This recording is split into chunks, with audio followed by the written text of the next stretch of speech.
প্রিয় বন্ধুগণ, আসলে আমি আজকে একটা জায়গায় আছি, কৃষকের মাঠে আসছি। এই মাঠটা হচ্ছে যে কলা চাষ দেন।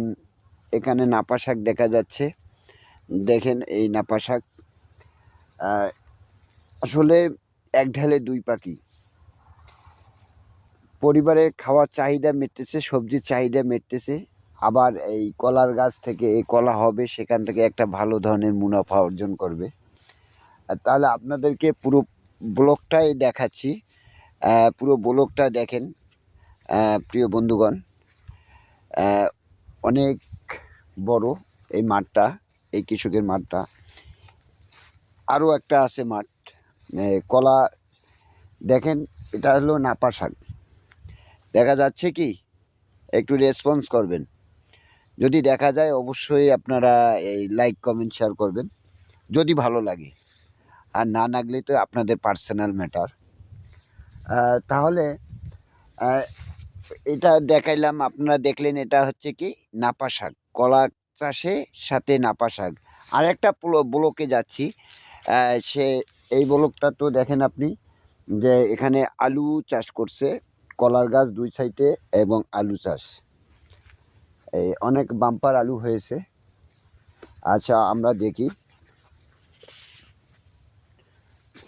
আলুগুলো দেখি। দেখেন আসলে এই যে এই দেখেন, আপনাদেরকে দেখানোর চেষ্টা করতেছি আলু চাষ। কলার গাছের 5 ফিট বা আপনার হচ্ছে মাঝামাঝি যে ফাঁকাটা থাকে, সেই ফাঁকাটার মধ্যে কিন্তু এই আলু চাষ করানো হয়েছে।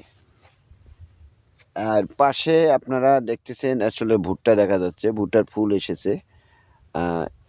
আসলে কৃষকের আমরা যদি চাষাবাদ করি, তাহলে অবশ্যই আমরা মানে লাভ যেটা বেশি হবে, পুঁজি কম হবে, এই ধরনের আমরা চাষাবাদ করব। পুঁজি কম লাগে, লাভ বেশি, যাতে একটা জমিতে একসাথে দুইটা ফসলও করা যায়।